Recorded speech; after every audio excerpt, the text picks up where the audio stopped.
They came from the sea, but no one knows where they went. They fought empires, burned cities, and left only a silent in their wake. No nation claimed them, no texts explain them.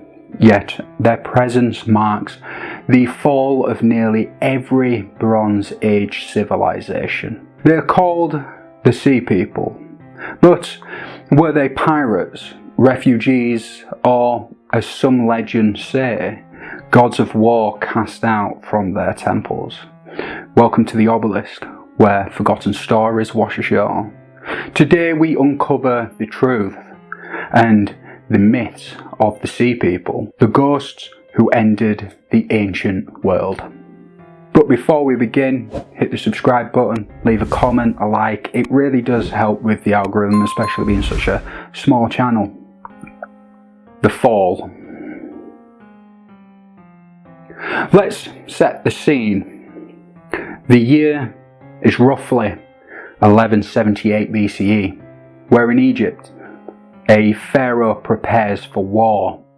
In Anatolia, cities vanish without warning. In Canaan, ash and bone replace brick and scroll. Across the eastern Mediterranean, from Troy to Gaza, from Cyprus to Ugarit, civilization itself shudders and begins to die. And in the ruins, ancient kings write one name. They call them the Sea People. But that's not their name, it's ours, the name we gave them when we forgot who they were. So, what did those kings actually write, and how do we know these invaders even existed? Primary sources.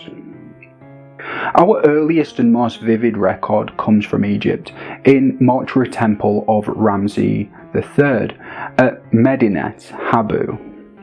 He boasts of defeating a confederation of foreign invaders. The foreign countries made a conspiracy in their lands. No land could stand before their armies. He names them the Peleset, the Terjeka, the Sherdan, the Denyen, the Shekelesh, and even the Weshesh. And he leaves us carved scenes of naval warfare, flaming cities, and strange warriors with feathered headdresses. Elsewhere, the Great Karnak inscription under Medinet, just decades earlier, tells of a similar threat. The lands were removed and scattered in the fray. And from Ugarit, in a final desperate letter, the enemy ships were already here. We are finished. The clay tablet ends mid-sentence. The city was never rebuilt. However, this quote most likely didn't come from a pharaoh. It seems to be more of a Hollywood rendition. So let's look to the experts to see what they thought, what the scholars say. To scholars, the Sea People are not a single group, but a confederation, displaced people, invaders and mercenaries from Anatolia, the Aegean and beyond. Eric Klein in 1177 BC calls it a perfect storm. Earthquakes, famine, political collapse and opportunistic invaders. Nancy Sanders saw the Sea People as the tipping point in the world already in decline. Many identify the Peleset with Philistines, who later appear in the Bible. Their poetry matches Aegean style. Their cities, Ashkelon, were built atop ruins they had helped cause. But what caused their exodus? Was it climate change, resource war, or were they the survivors of a lost empire now seeking vengeance? If they were just survivors, what do their names tell us about where they came from? Names with no nations. The tribes listed, Sherdan, Shekelesh, Denyen, may hint at their origins. Sheridan from Sardinia, Shalech from Sicily. Denyen could be the Danans, the Greeks. But there are no texts in their own language, no original myths, no graves, only the names written by those who fought them or fell to them. It's as if they rose from the sea and returned to it. But what if these names don't point to people at all, but to gods, or something older? Heretical theories. Now we step into heresy. Some fringe thinkers believe the sea people were not migrants, but survivors of a sunken homeland, a lost Aegean or Atlantean world. Driven to rage by cataclysm, their war wasn't conquest, it was vengeance. Others claim the sea people were fallen gods, being exiled from temples, stripped of memory, sent to the end of the world where they once ruled. One theory even posits that Medinet Habu isn't just history, it's prophecy, a ritual binding of chaotic forces that nearly unmade the world.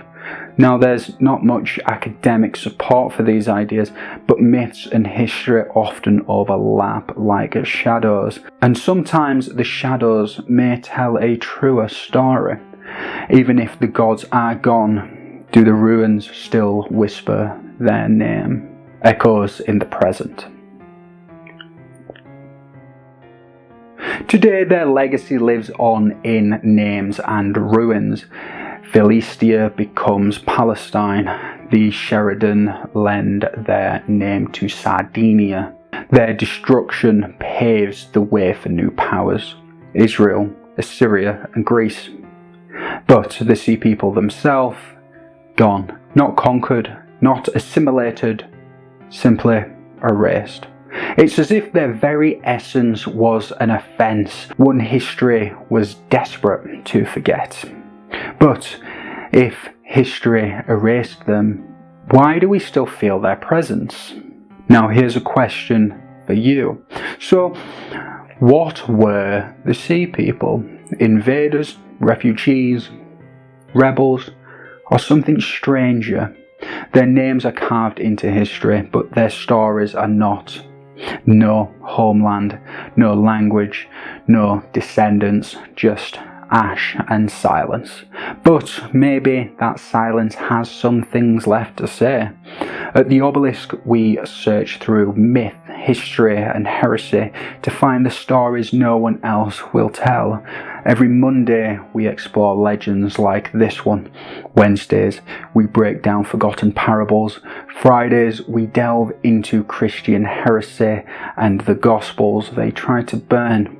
If you have a myth, a mystery or a ghost you want unearthed, drop it in the comments and tell me, who were the sea people and why did the world forget them? Until next time, thank you for watching, take care, and don't forget to subscribe.